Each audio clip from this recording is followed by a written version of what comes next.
I knew I loved him the moment I saw him kiss someone else. He was standing in the cafe, close to a woman with long black hair. She was laughing softly, holding his hand, looking at him like he was the center of the world.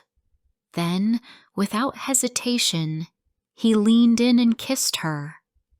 It was not a quick kiss. It was slow, warm, full of meaning, and it destroyed me. I stood outside the cafe window, frozen. I could hear the sound of traffic behind me, the light rain tapping on my umbrella. But all I could focus on was them, him, the man I had fallen for, the man I thought I knew, the man I loved. And he was kissing someone else. Let me go back. Let me tell you how it all began. His name was Mark. I met him 3 months before that moment, on a rainy Thursday afternoon. I was walking home from work with a broken umbrella, my coat soaked and my shoes filled with water. I looked like a disaster. I stopped near the corner bakery, trying to fix my umbrella, when a stranger offered help. "You look like you fought a storm and lost," he said. I looked up and saw him smiling at me. He had kind eyes and messy hair. I laughed, embarrassed. He helped fix the umbrella and walked away without another word. 1 week later, he walked into the bookstore where I worked. I was behind the counter, placing new books on the shelf, when I heard his voice. "Do you have any books about dreams?" he asked. I turned around and saw him, the man from the rainy day. He looked at me and smiled again. "I think I remember you," he said. "The storm survivor." I laughed. "Yes, that was me." That was how it started. He came back a few days later, and then again. He liked to spend time in the poetry section. He never said much, but when he did, he was kind and thoughtful. He asked about books, then about me. I told him I lived alone in a small apartment, that I loved old novels, and that I wanted to be a writer one day. He listened to everything I said. He remembered small things, like how I took my coffee, what kind of music I liked, and my favorite book as a child. I started looking forward to his visits. I found myself smiling more, fixing my hair, wearing nicer clothes. One day, he asked me to join him for coffee after work. I said yes. We walked to a small cafe nearby and talked for hours. He told me about his life, how he was studying psychology, and how he never really felt close to anyone. He said he liked people who were real. "And you," he said, "seem very real." He did not kiss me that night. He walked me home, said good night, and left. I thought it meant he respected me, that he wanted to take his time.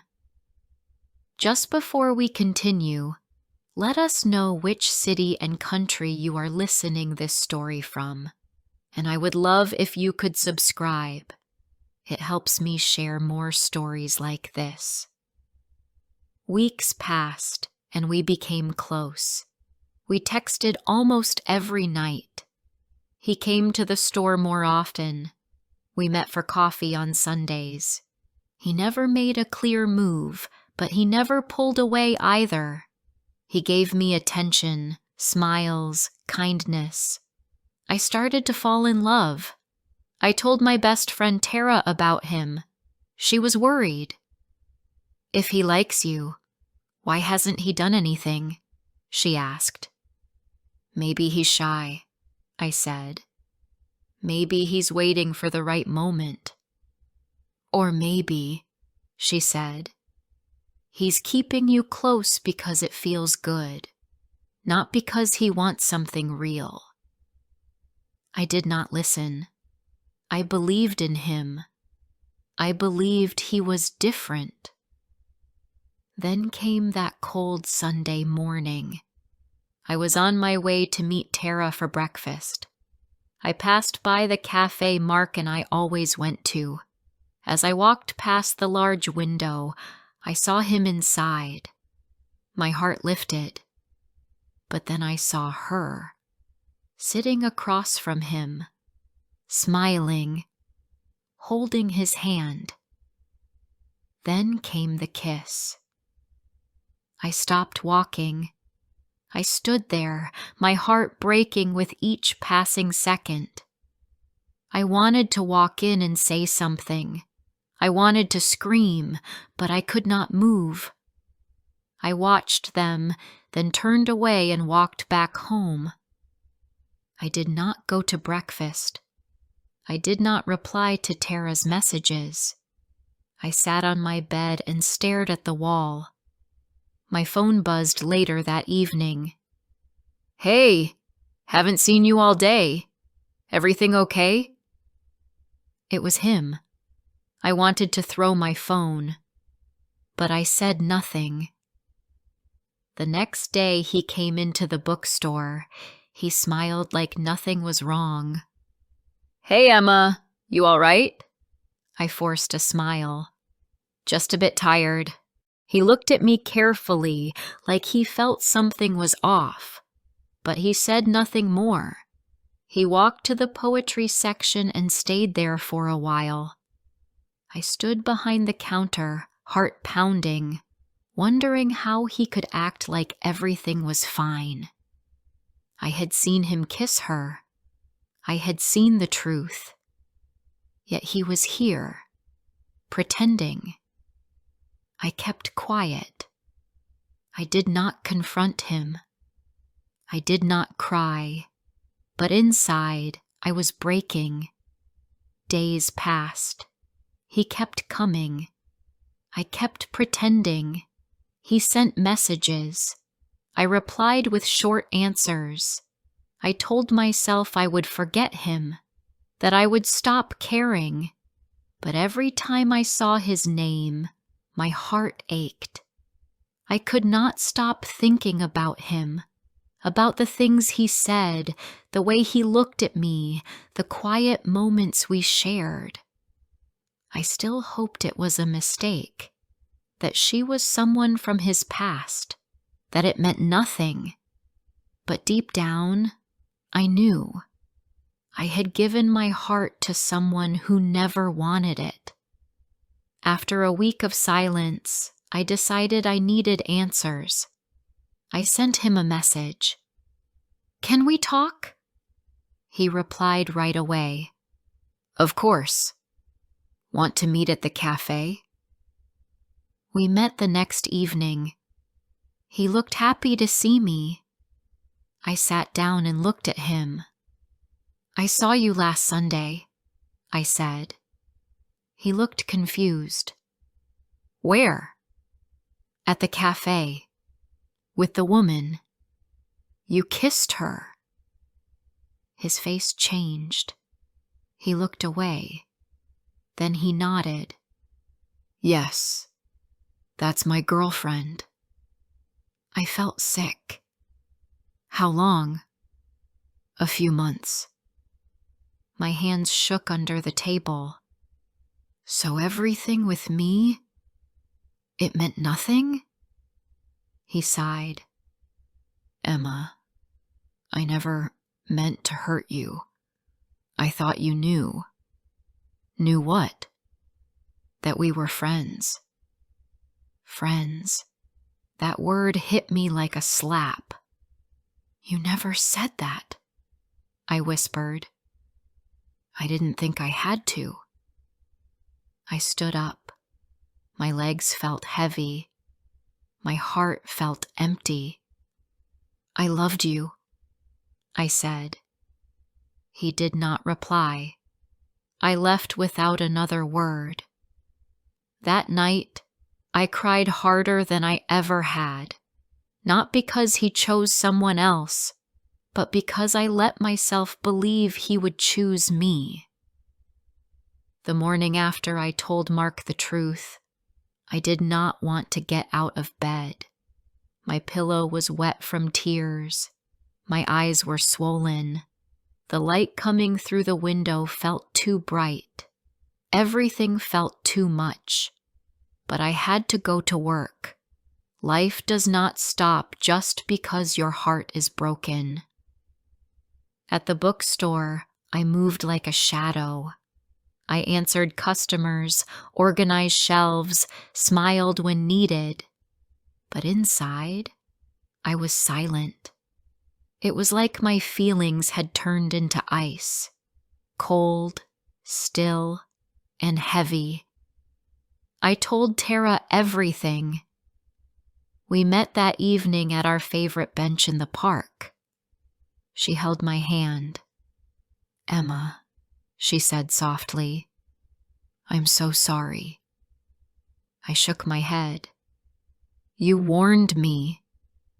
That doesn't mean you deserve this." I looked at the sky. "I feel so stupid." "You're not stupid. You're kind. And you wanted love. That's never wrong." Her words helped a little, but the pain stayed. I kept thinking about every detail. The texts, the coffee dates, the little compliments. I thought of the nights I waited for his messages, the way my heart beat faster when he entered the bookstore. I replayed our conversations, looking for signs, for truth, for lies. Was he kind to everyone that way? Did he enjoy the attention? Or was I simply easy to forget? 1 week passed, then another. He did not come to the store. He did not message. Part of me felt relief. The other part missed him like air. I told myself I needed to let go, so I changed my routines. I took different streets. I stopped going to our cafe. I even moved some of the books around at work to avoid the places he used to stand. But forgetting is not easy when love was real on your side. Some nights I still dreamed of him. In the dreams, he held my face and said sorry. In the dreams, he kissed me instead. I woke up each time with tears on my cheeks. One evening, I received a message from an unknown number. "Hi, Emma. It's Mark. I'm sorry to message you like this. I just wanted to say thank you for everything." I stared at the screen. My hands felt numb. He continued, "You were kind to me when I needed kindness. I didn't know how to handle things. I didn't want to hurt you." I did not know what to write. I waited a while before replying. "I did get hurt, Mark." He answered, "I know. I'm sorry." That was it. No more messages after that.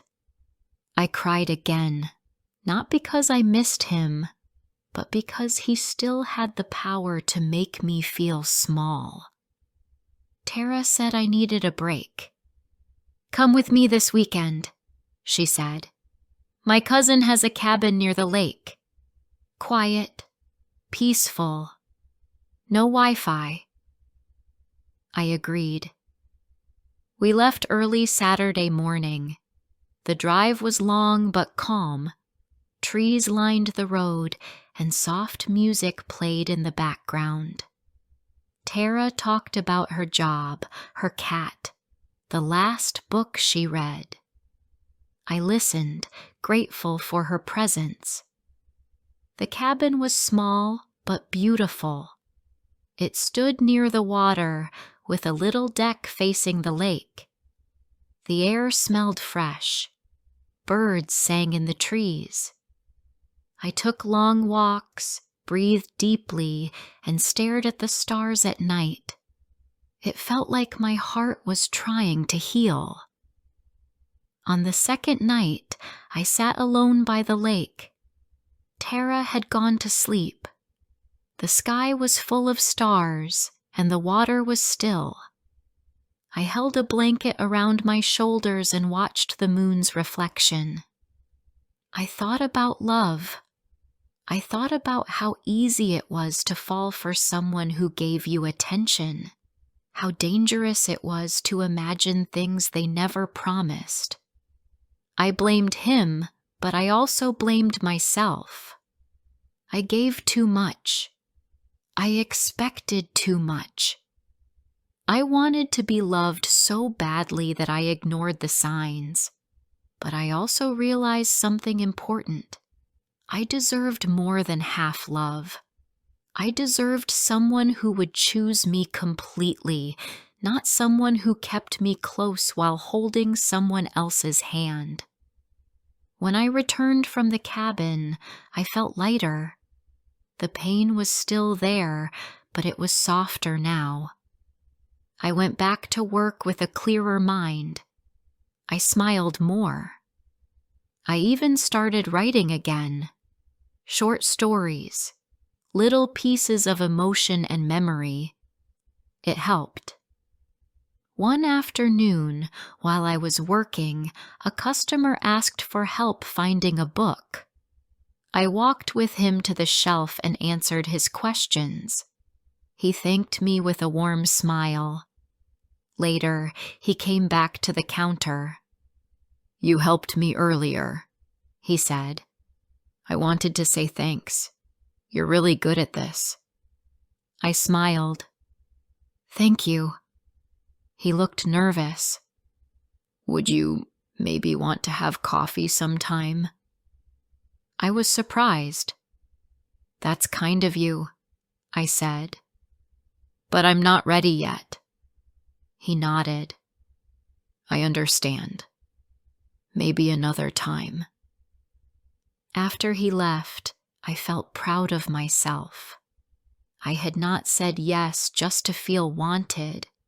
I had said no because I knew I needed time. That was growth. Over the next few weeks, I focused on myself. I went out with Tara more often. I joined a writing group. I read books that had waited on my shelf for too long. I even painted my apartment walls a soft blue. It felt like a fresh start. One day, Mark came back. I was at the counter checking inventory. I looked up and saw him standing there. He looked nervous. His hair was longer. He had dark circles under his eyes. "Hi," he said. "Hi," I replied calmly. "I was walking by and thought I'd say hello." I nodded. "Hello." He looked around. "You look good." "Thank you." He hesitated. "How have you been?"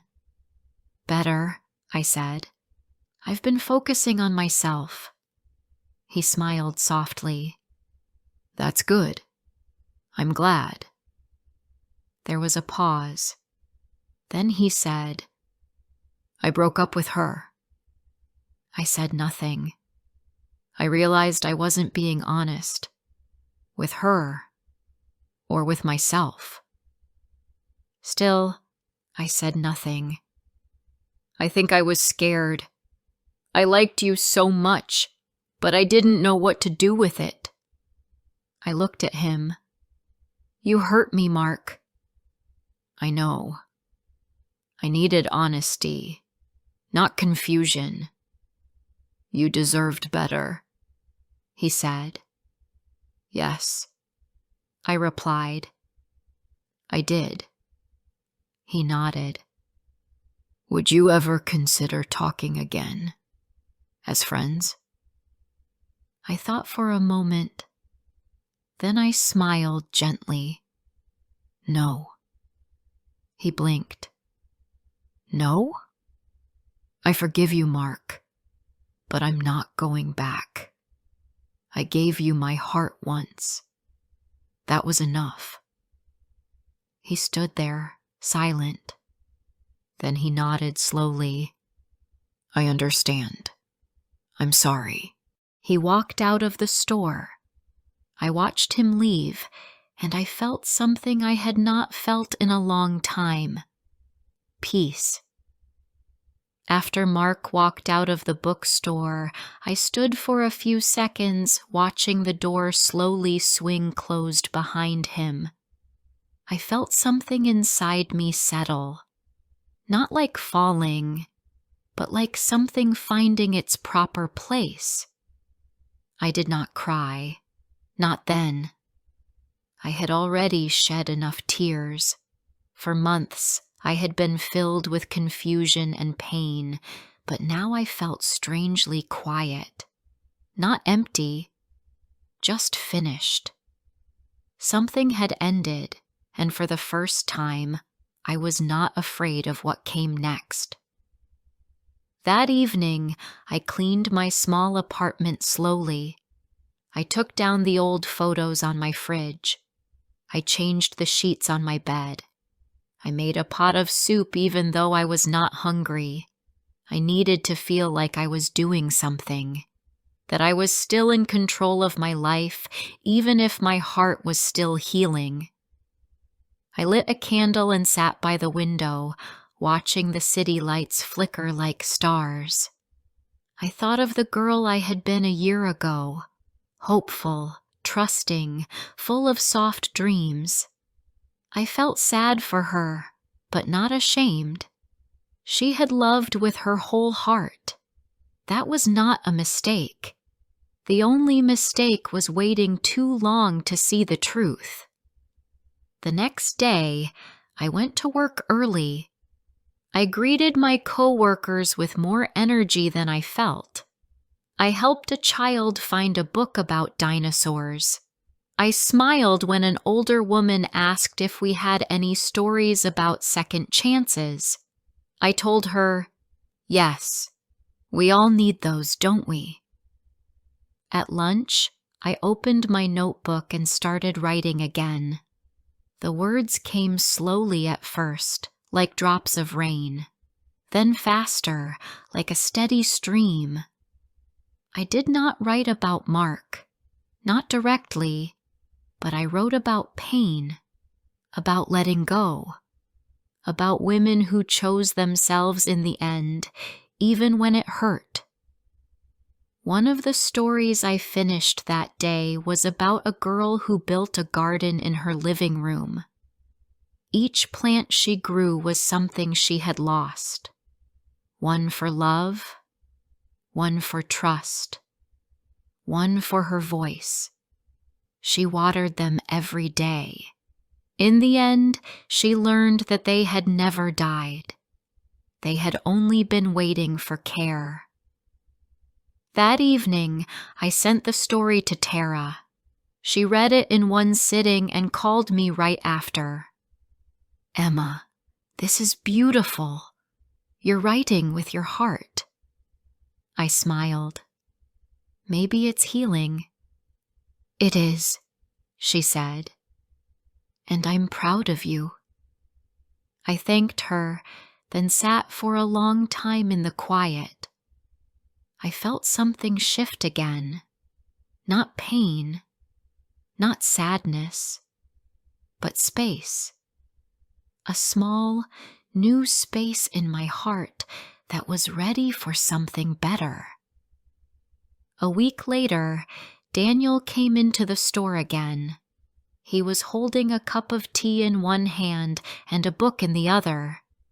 He smiled at me shyly. I heard this one's good, he said, placing the book on the counter. It is, I said. The ending's quiet, but strong. Like you, he said. I looked at him, unsure what to say. His compliment felt warm, not heavy, safe, not demanding. He added, "I was thinking, if you're ready, maybe we could try coffee again. No pressure, just real." I thought for a second. My heart did not race. It stayed calm. That was new. That was good. "Yes," I said. "Let's try." We met at a different cafe, one I had never been to with Mark. It was smaller, brighter, and smelled like fresh bread. We talked about music, travel, books, and what scared us most. Daniel listened carefully. He laughed often. He did not try to impress me. He was simply present. When we said goodbye, he asked, "Can I see you again?" I smiled. "Yes." Over the next month, Daniel and I met often. At first, it was easy, casual, friendly, but slowly, it became something more.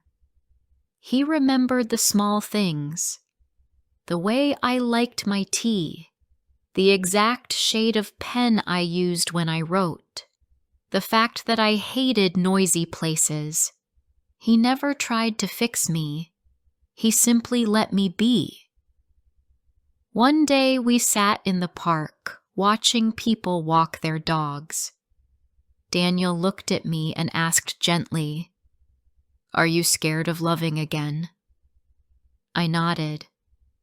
"A little. Maybe a lot." He took a breath. "I'm not asking for forever, just for a chance to get to know the real you, not the version you think someone else wants." That evening, I cried in the shower, not because I was sad, but because I finally felt safe. And feeling safe after so much hurt, that was its own kind of healing. Weeks passed. I wrote more than ever before. My stories were filled with hope, strength, and quiet power. Tara kept saying, "Emma, people need your words. You should share them." I finally agreed. With Tara's help, I started a blog. I called it Pages from a Healing Heart. I posted my short stories, some reflections, and lessons I had learned through pain. I was nervous, but the response was overwhelming. People commented. They shared their own stories. They said things like, "I thought I was the only one," and "Thank you for writing what I couldn't say." One woman wrote, "I read this to my teenage daughter. She cried and said, 'This is how I feel.' Thank you." I read every message. I saved them all. One afternoon, I received a short message that made me pause. It was from Mark. He said, "I found your blog. I read your stories. You've become someone strong. I'm glad you're doing well."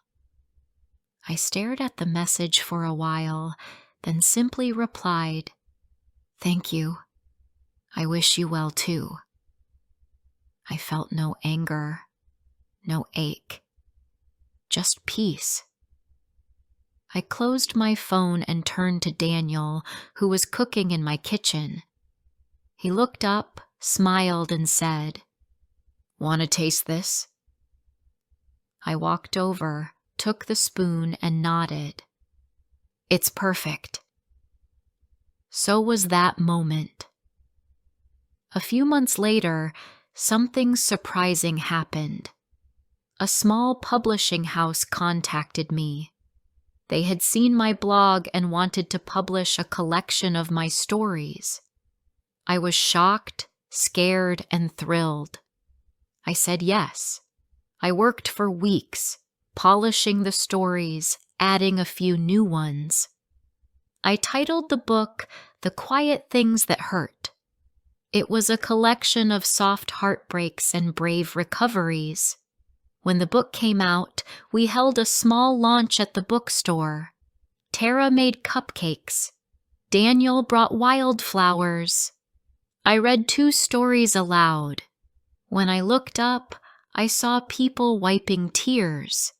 Not the kind from pain, but the kind from feeling understood. After everyone left, Daniel kissed me softly and said, "I'm proud of you. But more than that, I like you. All of you."